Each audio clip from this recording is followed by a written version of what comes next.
Saya persilahkan fraksi Partai Demokrat, Bapak Rizky Natakusuma. Bismillahirrahmanirrahim.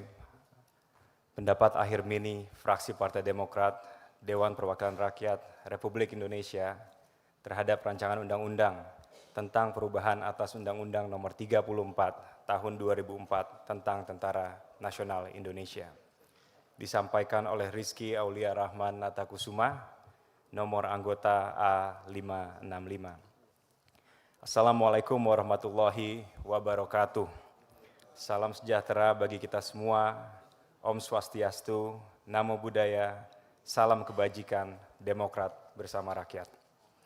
Yang terhormat pimpinan Komisi 1 DPR RI, Bapak Menteri Hukum, yang saya hormati beserta jajaran, Bapak Wakil Menteri Pertahanan, yang saya hormati beserta jajaran TNI, yang saya banggakan, Wakil Menteri Sekretaris Negara Republik Indonesia beserta jajaran, Wakil Menteri Keuangan Republik Indonesia beserta jajaran, serta hadirin yang kami hormati. Undang-Undang Nomor 34 Tahun 2004 tentang Tentara Nasional Indonesia merupakan tonggak sejarah dan landasan utama dalam reformasi kelembagaan TNI pasca Orde Baru. Undang-undang ini menegaskan pemisahan peran antara militer dan sipil, mengakhiri dwifungsi ABRI, serta menempatkan TNI sebagai instrumen pertahanan negara yang profesional, netral, dan tunduk pada supremasi sipil. Namun, setelah lebih dari 2 dekade, dinamika geopolitik, perkembangan teknologi, serta tantangan keamanan nasional telah berubah secara signifikan. Oleh karenanya, revisi terhadap Undang-Undang TNI menjadi sebuah kebutuhan untuk memastikan bahwa peran, fungsi, dan struktur organisasi TNI tetap relevan dengan kondisi zaman tanpa mengorbankan prinsip demokrasi dan reformasi yang telah diperjuangkan. Pak Ketua, izinkan saya membacakan beberapa catatan penting dari fraksi Partai Demokrat. Pertama, fraksi Partai Demokrat menegaskan bahwa pembatasan jabatan sipil yang dapat diisi oleh prajurit TNI aktif merupakan prinsip fundamental demi memastikan supremasi sipil dalam sistem pemerintahan. Sebagaimana yang selalu ditekankan oleh Presiden ke-6 Republik Indonesia, Bapak Susilo Bambang Yudhoyono, sebagai pelaku utama reformasi ABRI tahun 1998-1999, bahwa semangat dan jiwa reformasi dan modernisasi TNI adalah kembalinya TNI kepada tugas pokoknya sebagai kekuatan pertahanan negara, sebagaimana yang diamanatkan oleh konstitusi, serta berhentinya TNI sebagai kekuatan sosial politik yang menjadi roh dari difungsi ABRI. Pembatasan ini merupakan langkah strategis agar TNI tetap fokus pada peran utamanya dalam pertahanan negara. Setelah sekian panjang perjalanan reformasi di dalam tubuh TNI, rasanya sulit dibayangkan difungsi akan kembali. Namun kekhawatiran rakyat harus kita dengar dan harus kita pahami. Oleh karena itu, fraksi Partai Demokrat berpandangan bahwa pembatasan pembidangan dalam penempatan prajurit aktif di instansi sipil sangat penting agar kekhawatiran masyarakat tidak terjadi. Terkait perubahan beberapa instansi sipil yang dapat diduduki oleh TNI aktif, kami berharap TNI dapat membangun sinergi dengan instansi strategis pemerintahan lainnya untuk menjawab tantangan dinamika geopolitik yang semakin multidimensional dan kompleks. Dengan adanya penambahan ini, fraksi Partai Demokrat mengingatkan bahwa dalam proses implementasinya, pemerintah harus mampu memastikan berlakunya asas meritokrasi dalam proses penempatan prajurit TNI di lembaga-lembaga tersebut dan memastikan keadilan bagi profesional kalangan sipil untuk memiliki kesempatan yang sama dalam menduduki jabatan strategis. Selain itu, dalam peraturan turunannya, fraksi Partai Demokrat menekankan pentingnya pembatasan dan penentuan kriteria jabatan yang dapat diisi oleh prajurit TNI aktif. Kriteria jabatan yang dimaksudkan harus sesuai dengan permintaan dan kebutuhan lembaga terkait, berkaitan langsung dengan aspek pertahanan negara, dan tidak melibatkan prajurit TNI aktif dalam posisi yang dapat mencederai semangat reformasi netralitas profesionalisme TNI dan supremasi sipil. Selain itu, fraksi Partai Demokrat melihat bahwa pemerintah harus bisa memastikan bahwa prajurit TNI aktif tidak melanggar ketentuan peraturan perundang-undangan yang berlaku.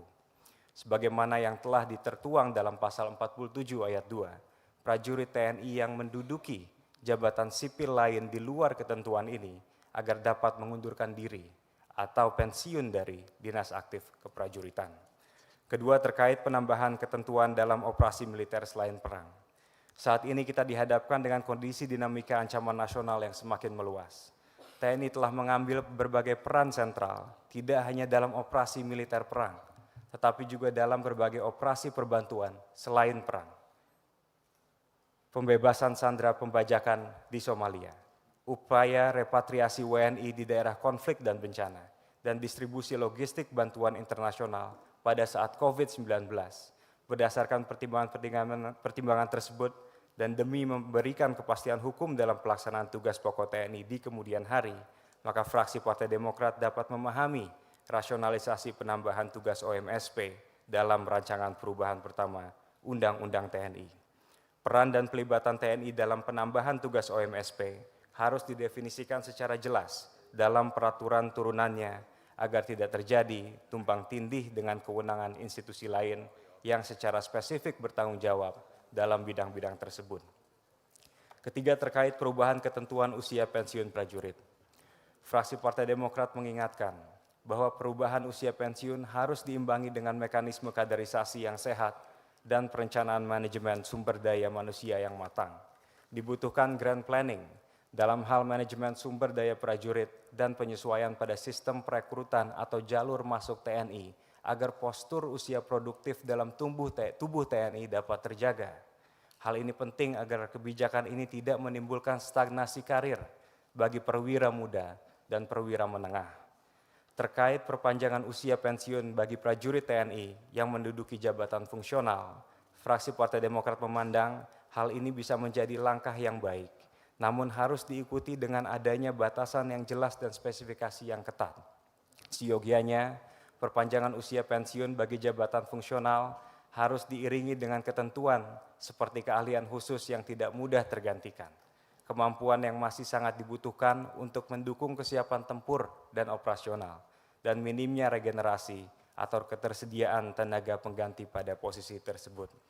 Terakhir, terkait perubahan ketentuan dalam hal kedudukan antara koordinasi antara TNI dan Kementerian Pertahanan dalam aspek perencanaan strategis seperti pemeliharaan dan perawatan. Fraksi Partai Demokrat mengharapkan agar penyesuaian ini tidak menambah chain of bureaucracy yang dapat menghambat pelaksanaan operasi di lapangan. Bentuk koordinasi ini juga harus bersifat bottom up dengan mengutamakan kebutuhan spesifikasi teknis TNI selaku user yang paham kondisi dan kebutuhan di lapangan. Dalam upaya pemenuhan kebutuhan spesifikasi teknis di lapangan, maka pelibatan satuan teknis yang tepat dan kompeten menjadi sangat penting. The right man for the right job dalam mendukung kebijakan alutsista dan tugas pokok TNI. Pimpinan sidang, para menteri, anggota Komisi 1, serta hadirin yang kami hormati, fraksi Partai Demokrat memahami pentingnya untuk memperbarui regulasi undang-undang tentang TNI sebagai bentuk komitmen untuk menjaga relevansi dan efektivitas hukum dalam menghadapi dinamika ancaman yang semakin kompleks dan multidimensional. Namun dengan catatan selama hal ini masih sejalan dengan prinsip demokrasi, semangat reformasi, dan supremasi sipil yang kita junjung tinggi. Dengan demikian, berdasarkan poin dan catatan-catatan di atas, dengan mengucap Bismillahirrahmanirrahim, fraksi Partai Demokrat dapat menyetujui RUU TNI untuk menjadi undang-undang dan disahkan di tingkat selanjutnya. Billahi taufik walhidayah. Assalamualaikum warahmatullahi wabarakatuh. Ditandatangani pimpinan fraksi Partai Demokrat Dewan Perwakilan Rakyat Republik Indonesia, Ketua Bapak Dr. Haji Edi Baskoro Yudhoyono, MSc, Sekretaris Insinyur Haji Marwan Cikasan, MM. Terima kasih.